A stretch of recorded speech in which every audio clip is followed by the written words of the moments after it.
नमस्कार। अनादि टीवी की पेशकश खास खबर खास नज़र में आपका स्वागत है। मैं हूं रत्नाकर त्रिपाठी। आज बात छत्तीसगढ़ राज्य की, जहां मरवाई सीट पर होने जा रहे विधानसभा उपचुनाव के पहले पहले काफ़ी बड़े घटनाक्रम हुए हैं। अजीत जोगी, जिनके निधन के चलते सीट खाली हुई और उपचुनाव हो रहे हैं, उनके बेटे अमित जोगी ने इस सीट पर भाजपा प्रत्याशी गंभीर सिंह को समर्थन देने का ऐलान कर दिया है। बात यहीं पर जाकर नहीं रुकती है। अमित जोगी के इस ऐलान के खिलाफ उन्हीं की पार्टी के विधायक वेदव्रत सिंह ने बगावत कर दी है। उनका कहना है कि अमित ने ऐसा करके उन अजीत जोगी के साथ धोखा किया है जिन्होंने सारी जीवन भाजपा की विचारधारा और उसकी रीति नीति का विरोध किया था। वेदव्रत ने कहा है कि वे मरवाही सीट पर लोगों से अपील करेंगे कि वे बीजेपी की बजाय कांग्रेस के पक्ष में मतदान करें। जाहिर सी बात है, ऐसा कह के वेदव्रत ने इस बात का साफ संकेत दे दिया है कि वो कांग्रेस में शामिल हो सकते हैं। इधर इस बात को लेकर और भी ज़्यादा महत्व तब बढ़ जाता है जो घटनाक्रम हो रहे हैं कि अमित जोगी अपने विधायक की बगावत से बेखबर दिख रहे हैं। उनका साफ कहना है कि अपने पिता अजीत जोगी के अपमान का बदला लेने के लिए यदि उन्हें भाजपा का समर्थन करना पड़ रहा है तो भी वो इसे गलत नहीं मानते हैं।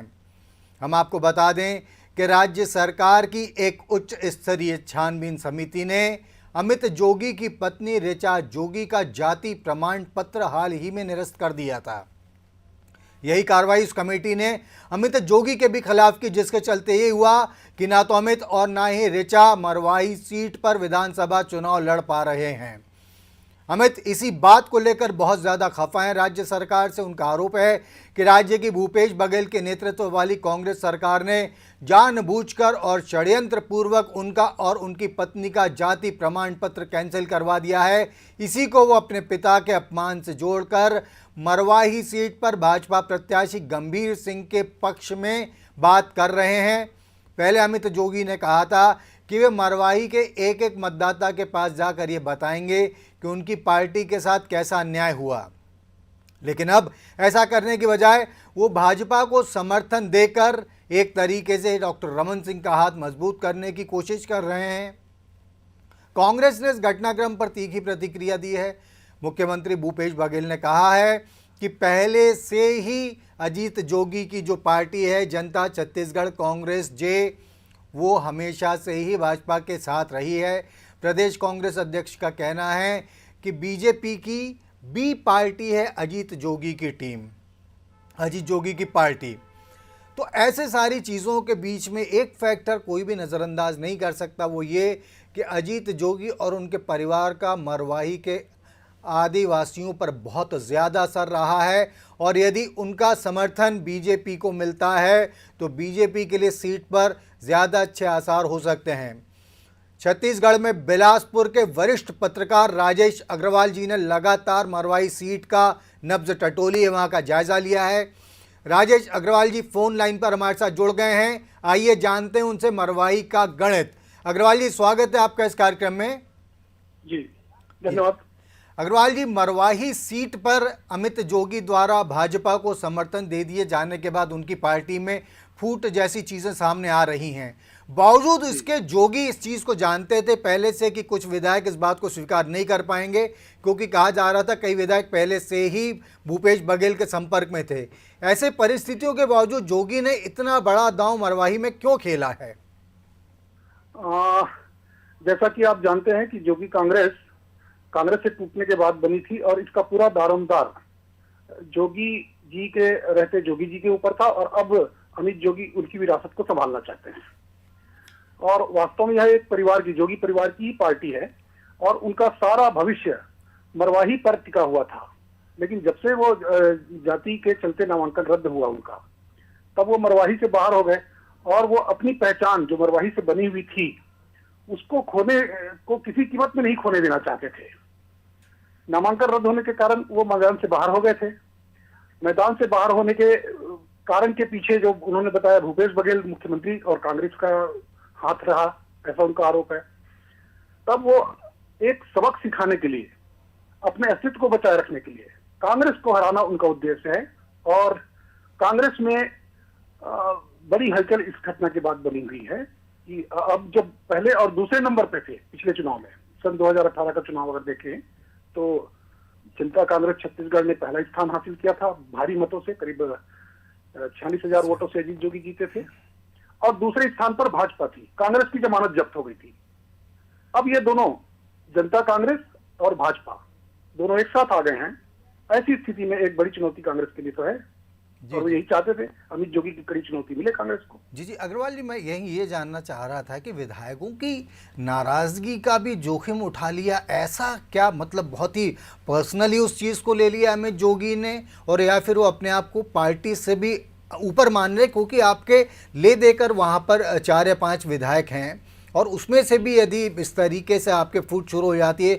जो कल एक एमएलए को हमने सुना जिन्होंने कहा कि मैं लोगों से अपील करूंगा कि मरवाही सीट पर कांग्रेस के प्रत्याशी को वोट दें भाजपा की वजह। उन्होंने ये भी कहा कि अमित जोगी ने अपने पिता की राजनीतिक विरासत के साथ धोखा किया है, अजीत जोगी जीवन भर भाजपा की खिलाफत करते रहे। तो इस सब के बावजूद अमित जोगी जो आगे बढ़े हैं पूरे जुनून के साथ में, क्या उन्हें इससे होने वाले किसी नुकसान की कोई आशंका नहीं है, डर नहीं है? नहीं, देखिए, अगर अमित जोगी इस मामले में चुप भी रहते, भाजपा को समर्थन देने की घोषणा नहीं भी करते, तब भी जनता कांग्रेस छत्तीसगढ़ में टूट निश्चित थी। देवव्रत सिंह ने कांग्रेस से जुड़ा होने का, कांग्रेस में जाने की इच्छा तब से जता दी थी खुलेआम, जब ये फैसला हुआ ही नहीं था। तो ये टूट तो जोगी जी जब कोमा में चले गए थे, जब बीमार थे काफी लंबे समय तक, उसके बाद उनका निधन हुआ, देहावसान हुआ, तब से बात आ रही थी कि ये जो बाकी विधायक हैं वो अब अमित जोगी के नेतृत्व में काम नहीं करना चाहते थे। जोगी जी की बात अलग थी। तो ये टूट तो तय थी, और जब 3 नवंबर को मतदान हो जाएगा उसके बाद और अधिक साफ हो जाएगा कि छत्तीसगढ़ जनता कांग्रेस में टूट साफ साफ दिखाई देने लग जाएगी। जी जी छत्तीस, अब जैसा कि आपने बताया पिछले चुनाव में अग्रवाल साहब कांग्रेस की जमानत जब्त हो गई थी, बीजेपी दूसरे स्थान पर रही थी, तो अब भाजपा के पक्ष में बहुत ज़्यादा वहाँ पर ब्राइट चांसेस नज़र आते हैं। लेकिन इससे इस एक सीट के जो इसको लेकर जो घमासान चल रहा है इस बाई इलेक्शन को लेके, ये छत्तीसगढ़ में आने वाले समय की राजनीति को किस तरीके से प्रभावित करने जा रहा है सारा एपिसोड ये वाला? जी जी, ये बहुत प्रभावित करने वाला है। जैसा कि जो यहाँ पर वैसे तो जो जिले के प्रभार में अमर अग्रवाल के कद्दावर मंत्री रहे हैं बिलासपुर जिले के, उनको प्रभारी मंत्री बनाया गया था, प्रभार दिया गया था मरवाही चुनाव का भाजपा की तरफ से।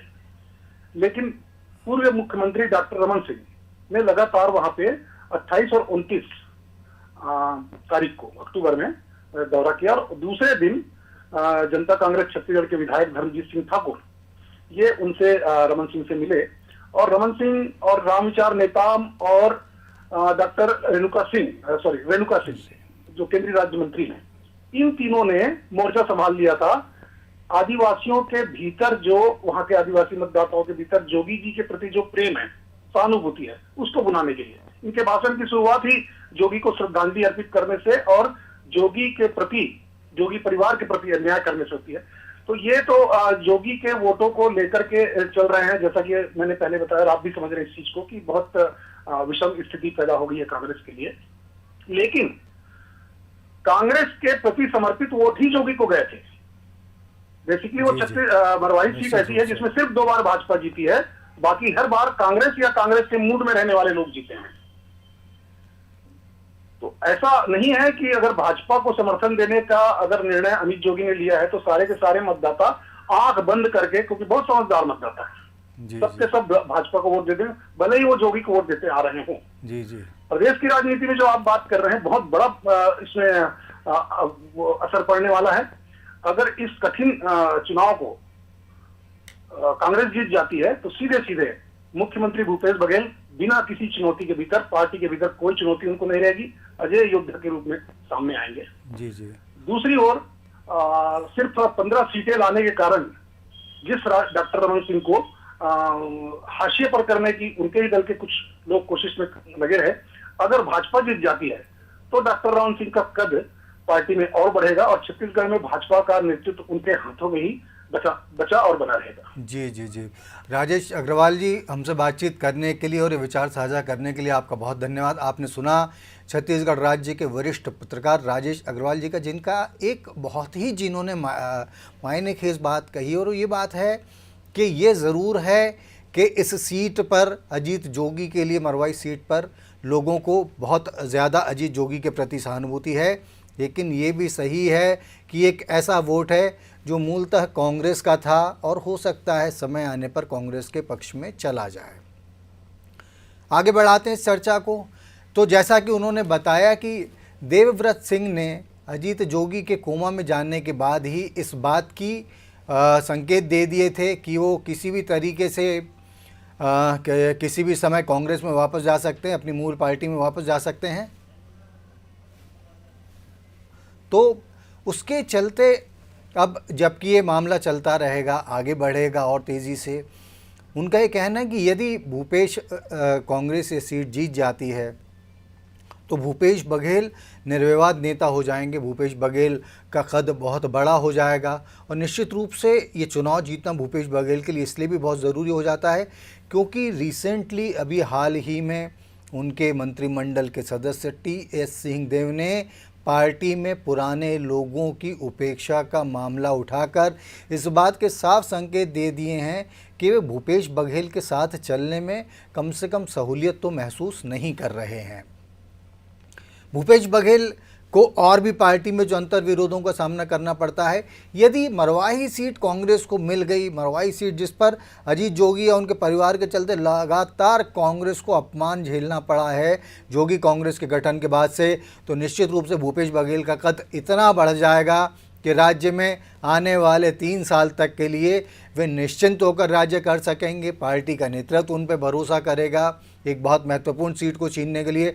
और जिस समय पर अमित जोगी ने भाजपा को समर्थन देने की बात कह दी है, तब जो चुनौती कांग्रेस के लिए कई गुना बढ़ गई दिखती है। यदि उस चुनौती से निपटने में कांग्रेस सफल रहती है तो फिर भूपेश बघेल के पॉलिटिकल ग्राफ में बहुत ज़्यादा इजाफा होना पूरी तरीके से मुमकिन है। अब रही बात डॉक्टर रमन सिंह की, इस राज्य के पूर्व मुख्यमंत्री की। पिछले विधानसभा चुनाव में भाजपा का जो परफॉर्मेंस रहा उसके चलते डॉक्टर रमन सिंह बहुत ज़्यादा गंभीर आरोपों में घिरे। सबसे पहला आरोप उनकी नेतृत्व क्षमता पर लगाया गया। फिर आरोप लगाया गया कि क्योंकि उन्होंने मुख्यमंत्री रहते हुए इस तरीके के हालात पैदा कर दिए थे जिसके चलते पार्टी को बुरी तरीके से हार का सामना करना पड़ा। रमन सिंह के लिए एक और फैक्टर बहुत ज़्यादा नेगेटिव चला गया, वो ये कि मध्य प्रदेश में भी भयानक रूप से एंटी इनकम्बेंसी लहर थी भाजपा की सरकार के खिलाफ। बावजूद उसके शिवराज सिंह चौहान इतनी सीट हासिल कर लाए थे कि यदि वो ज़रा भी तोड़फोड़ करते विधायकों की तो अपनी सरकार फिर से बना लेते। लेकिन रमन सिंह की सरकार, तो रमन सिंह की पार्टी उस समय 20 सीट भी हासिल नहीं कर सकी थी। ऐसे में यदि मरवाही सीट बीजेपी जीत जाती है, जो अभी आसार ब्राइट नज़र आ रहे हैं इस पार्टी के लिए अमित जोगी की बदौलत, तो हो सकता है रमन सिंह को कुछ राहत मिल जाए। लेकिन ये मामला कुछ राहत से ज़्यादा आगे इसलिए नहीं बढ़ेगा क्योंकि मरवाही सीट जीतने के बाद भी 90 विधानसभा सीट वाली छत्तीसगढ़ विधानसभा में भाजपा इस स्थिति में नहीं रहेगी कि विपक्ष से आगे की किसी स्थिति में आ सके। इसके लिए उसे पूरे 3 साल का इंतजार करना पड़ेगा। और 3 साल के बाद देखने वाली बात यह भी होगी कि जोगी कांग्रेस का जो विधायक दल है अभी उसकी स्थिति 3 साल बाद क्या रहेगी। जोगी के पास विधायक रह पाएंगे भी कि नहीं। कम से कम 2 विधायक ऐसे हैं, देवव्रत सिंह सहित एक और विधायक के लिए कहा जा रहा है कि वो अपनी पार्टी से नाखुश हैं, किसी भी समय इस्तीफा देकर वो कांग्रेस को समर्थन कर सकते हैं। हालांकि उनकी विधायकी ऐसा करने से चली जाएगी, लेकिन बावजूद उसके कांग्रेस के साथ उनके जुड़ने से जोगी की पार्टी को एक बड़ा झटका लगेगा। हम बता दें कि पिछले विधानसभा चुनाव में जोगी की पार्टी ने बहुजन समाज पार्टी के साथ गठबंधन किया था। तब बहुजन समाज पार्टी को और जोगी के गठबंधन को सीपीआई ने भी साथ दिया। अजीत जोगी इसके मुख्यमंत्री पद के नेता थे, दावेदार थे, और जोगी ने घोषणा पत्र जारी करते हुए कहा था कि यदि इनमें से एक भी घोषणा अधूरी रह गई तो मैं इसके लिए जेल जाने को भी तैयार हूँ। घोषणाओं के पूरा होने जैसी तो नौबत ही नहीं आई, लेकिन अजीत जोगी की पार्टी बीएसपी और सीपीआई के सारे अरमान अधूरे रह गए जब इस गठबंधन को मुश्किल से 5 से 7 सीटों के बीच में संतोष कर लेना पड़ा। इन सारे गणित के बीच में अमित जोगी ने इस बात को दिखाने की कोशिश की है कि मरवाई सीट पर यदि वो चाहें तो भाजपा को समर्थन करके कांग्रेस के लिए बहुत बड़े डैमेज की स्थिति पैदा कर सकते हैं। एक बात यहाँ और कहना बहुत मुनासिब होगा कि अमित जोगी ने इस चुनाव में एक ऐसी बात कही जो पहले कभी उनके मुंह से नहीं सुनी गई थी। उन्होंने कहा कि कुछ लोग, राज्य सरकार के कुछ लोग उनके परिवार के खिलाफ जादू टोना कर रहे हैं। अब जादू टोने जैसी बात तो वैज्ञानिक युग में करना बड़ा अजीब सा है, इसीलिए माना जा रहा है कि अमित जोगी ने उस ज़िले के मरवाही सीट के आदिवासी मतदाताओं को अपनी और अधिक ताकत के साथ करने के लिए जादू टोना जैसी बात का सहारा लिया, अपने परिवार के प्रति सहानुभूति लेने के लिए सहारा किया। अब ये सारी की सारी कोशिशें, परिवार के प्रति सहानुभूति हासिल करने के प्रयास और भाजपा के जरिए कांग्रेस से अपने पिता के अपमान का बदला लेने की कोशिशों में अमित जोगी कितने सफल हो पाएंगे, ये आने वाली 10 तारीख को ही पता चलेगा। 3 नवंबर को मध्य प्रदेश के 28 विधानसभा सीटों के साथ में मरवाही में भी मतदान होगा और वहाँ भी मध्य प्रदेश की तरह 10 नवंबर को नतीजे आएंगे। तब तक के लिए आप दीजिए इजाज़त, आपसे फिर मुलाकात होगी। नमस्कार।